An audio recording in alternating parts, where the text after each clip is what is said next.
Hello दोस्तों, मैं दीपक मिश्रा लेकर आया हूँ वो भयानक यादें अपने चैनल में। आपका स्वागत करता हूँ दोस्तों। पिछली कहानी का जो आगे का भाग है अब मैं आपको सुना रहा हूँ। पसंद आने पर लाइक, शेयर और कमेंट अवश्य करें दोस्तों। इन कहानियों को मनोरंजन के तौर पर सुने। हमारा किसी भी प्रकार से हम अंधविश्वास को बढ़ावा नहीं देते। तो दोस्तों, जब वो दोनों दोस्त किताब पढ़ रहे थे तब उसमें लिखे हुए कुछ शब्दों को पढ़ने के बाद उन लोगों ने खुशी की लहर दौड़ गई। दोनों खुशी से उछल पड़े और आपस में बातें करने लगे। चल यार, अब लॉटरी लग ही गई है तो क्यों ना इसको कैश करा के ऐश किया जाए, लेकिन पहले उस जगह हमें जाना पड़ेगा। कहाँ? पहले दोस्त ने कहा, अरे देख, ये वही गुफा है जो हम लोगों ने उस समय देखी थी जब हम लोग एक बार मौज मस्ती करने के लिए गए थे। तब हम लोगों ने उसे साधारण सी एक गुफा समझा था, लेकिन वो कोई साधारण गुफा नहीं है। यह वैज्ञानिक उस गुफा के अंदर ही जाता था। देख, इसने सब लिख के रखा है, बाकी का काम हम लोग कर लेते हैं, चल। और दोनों चले गए उस पहाड़ पे जहाँ वह गुफा बनी हुई थी, काली गुफा। जिस समय वो लोग पहुँचे उस समय अंधेरा हो चुका था, चारों तरफ घोर अंधेरा और हाथ को हाथ नहीं दिख रहा था। इन लोगों ने टॉर्च जलाया और हाथ में ली हुई कुदाल को लेकर गुफा के पास एक पत्थर लगा हुआ था, उस पत्थर को किसी तरह नीचे लुढ़का दिया और अंदर घुस गए। अंदर घोर अंधकार था, चमगादड़ भटक रहे थे यहाँ वहाँ, जंगली पक्षियों की आवाज़ आ रही थी। यार, मेरे को तो डर लग रहा है, एक दोस्त ने कहा।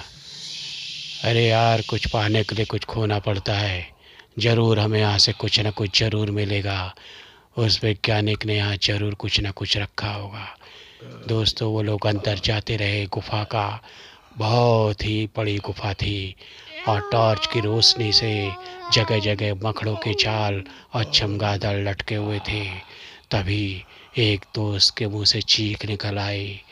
उसने देखा सामने एक भयानक मूर्ति बनी हुई है, उसके नीचे एक धुआं उठ रहा है। अरे यार, इतनी तेज मत चीख, मेरी तो जान ही निकल जाएगी, दूसरे ने हिम्मत बंधाते हुए कहा। चल देखते क्या है। अरे यार, रहने दे, मुझे तो डर लग रहा है। अरे यार, अब आ ही गए हैं तो देख लेते। ये तो साधारण मूर्ति लगती है किसी शैतान की, ये हमारा क्या बिगाड़ लेगी।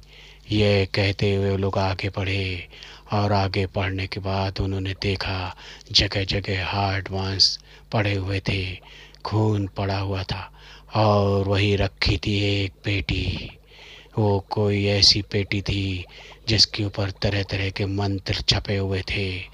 यार खोल, इस पेटी के अंदर लगता है माल मसाला पड़ा है, निकालते और निकल जाते यहाँ से। दोस्तों, हिम्मत करते हुए उन्होंने पेटी का ढक्कन खोल दिया और पेटी का ढक्कन खोल के उन्होंने क्या देखा, उसमें से एक धुएं का फव्वारा उठा और वह धुआं उस मूर्ति के ऊपर जैसे ही पड़ा, वह मूर्ति दहाड़ने लगी। भयानक अट्टहास और उसकी आवाज़ से गुफा गूंज उठी। इन दोनों की जान सूख गई कि ये क्या बला है। वह मूर्ति दहाड़ते हुए इनकी तरफ बढ़ने लगी। यह अपनी जान बचाकर वहाँ से भागने लगे, लेकिन तब तक उस मूर्ति ने एक ही इशारे से गुफा का दरवाज़ा पत्थर से ढक दिया और कहा, किस तलाश में इधर आए थे ना, उसका परिणाम तो लेते जाओ। तुम्हें खजाना चाहिए ना, आओ पहले अपनी आत्माओं को मुझे सौंप दो, उसके बाद तुम्हें बहुत खजाना मिलेगा। तुम प्रेत लोक में आ जाओगे और फिर तुम्हें किसी चीज़ की कमी नहीं रहेगी। दोनों ने कहा हमें छोड़ दो, हमने तुम्हारा क्या बिगाड़ा है। बिगाड़ा तो किसी ने कुछ नहीं है, लेकिन जब जो भी मेरे दरवाजे पर आता है उसे मैं सदा के लिए अपना बना लेता हूँ। इतना कहते उस भयानक मूर्ति ने इन दोनों की गर्दनों को पकड़कर गुफा की दीवार से पटक दिया और उनके सर से खून के फव्वारे फूट उठे और उसने दोनों के सर को अपने मुंह से लगाकर इनके खून को चूस लिया और ठहास करता हुआ हवा में विलीन होकर वह मूर्ति अपनी जगह पर वापस स्थापित हो गई। दोस्तों, ये थी आज की कहानी। ये भी लालच का परिणाम है। दोनों का इतना बुरा अंत हुआ और सन के वैज्ञानिक की एक ही रहस्यमयी मौत हो गई। दोस्तों, कैसी लगी कहानी?